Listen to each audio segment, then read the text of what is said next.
Hello students, फिर से स्वागत है हमारे इस न्यू वीडियो में। आज का जो लेक्चर होने वाला है उसमें हम लोग आज कवर करने वाले हैं नॉन वर्बल कम्युनिकेशन को एंड उसके मीडिया को, जितने भी माध्यम होते हैं हमारे। एंड उसके बाद हम लोग जानेंगे कि संचार के समय के जो मूल्य होते हैं उसका क्या महत्व होता है, और उसके बाद बहुत ही शॉर्ट में जानेंगे, बहुत आसानी से आपको समझ में आएगी। फिर उसके बाद जानेंगे प्रोसेस ऑफ लिसनिंग। चलिए वीडियो को स्टार्ट करते हैं, शुरू से लेकर वीडियो को लास्ट तक देखिएगा। चैनल पर नए, चैनल को सब्सक्राइब कर लें। चलिए देखिए, नॉन वर्बल कम्युनिकेशन हम लोग सिंपल भाषा में समझिए, उससे आप आगे जोड़कर लिख भी सकते हैं। उसको हिंदी में बोलते हैं अशाब्दिक संप्रेषण। न तो लिखित होती है, न ही मौखिक होती है, शब्दों में व्यक्त है। ठीक है।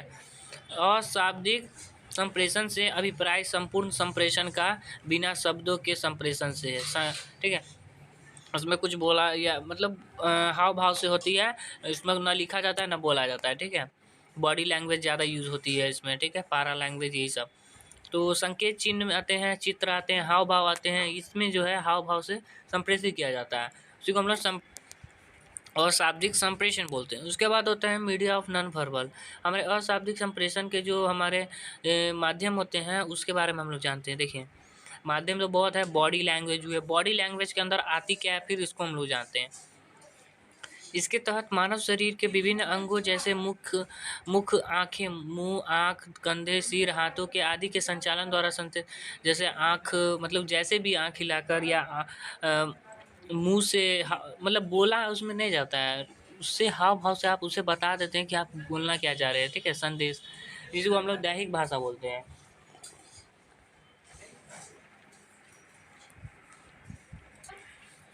ठीक है। तो उसे संप्रेषित किया जाता है। उसके बाद है समीप्य भाषा। हमारे आसपास का जो स्थान होता है, दूरी, विषय वस्तु, रहन सहन आदि संप्रेषण की दृष्टि से अत्यंत महत्वपूर्ण है। उसके बाद आता है पार्श्व भाषा। अभी पारा लैंग्वेज, ये भी माध्यम होते हैं हमारे नॉन वर्बल कम्युनिकेशन, अशाब्दिक संप्रेषण के। तो हम लोग पारा लैंग्वेज किसको बोलेंगे? पार्श्व भाषा। देखिए, जो स्वयं में भाषा तो नहीं होती है बट भाषा के समान होती है। पार्श्व भाषा उन ध्वनियों या स्वरों से बनती है जो अक्षर नहीं होती। ओके। वो ध्वनि और स्वर से बनती है बट अक्षर में वो नहीं होती है।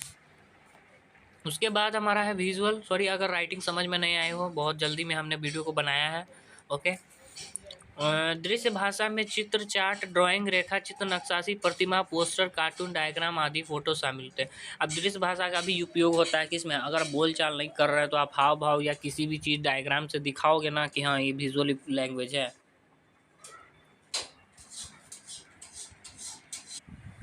तो बस वही विजुअल लैंग्वेज हुई। कार्टून के माध्यम से कहीं भी पोस्टर आप देख रहे हो तो दिखा रहा है, प्रतिमा बनाया हुआ है, पोस्टर बनाया हुआ है कि आपको समझने के लिए, आपको बिना वो बोल तो नहीं रहा है या ना तो लिख रहा है। ठीक है।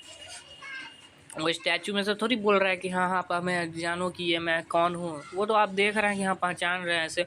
हाँ, पोस्टर पे कुछ भी लिखा रहता है तो वो तो बोलता भी नहीं है और न लिखता है, आप सीधा समझ जाते हैं। विजुअल लैंग्वेज इसको बोलते हैं, देख कर, दृश्य भाषा। उसके बाद आते हैं ऑडियो लैंग्वेज। ऑडियो लैंग्वेज मतलब होता है श्रव्य भाषा, मतलब सुन के। श्रव्य संकेत भाषा को ध्वनि संकेत भी कहते हैं। यह उत्पन्न करने के लिए जो होता है हम लोग सायरन बजाते हैं, बंजर बनाते हैं, सायरन मारे या तो सायरन से क्या होता है, एक ध्वनि बजाए तो ध्यान जिसका भी होता है केंद्रित हो जाता है जिधर भी हो, या चाहे आप खतरा के मामले में ध्यान केंद्रित करवाओ या किसी भी चीज़ को लेकर, जैसे कोई भी चीज़ कमांड कोई कह रहा है तो अगर उसे एक मतलब एक जगह करना है, कमांड करना है, तो आप किसी भी ऑडियो लैंग्वेज का यूज़ कर सकते हो। या बोलना तो इसमें है नहीं, इसलिए ढोल घंटी उपयोग ये सब आदि करते हैं हम लोग। ओके। उसके बाद हमारा क्वेश्चन आता है संसार में जो है, संचार में समय के मूल्य का महत्व क्या है। तो इम्पोर्टेंस बहुत शॉर्ट में हमने लिख दिया, आप समझ जाओ। सही समय पर संचार का महत्व करना, प्रतिक्रिया करना, अवसरों का लाभ उठाना, संबंधों की मजबूती, संकट प्रबंधन, उत्पादकता में वृद्धि। ओके।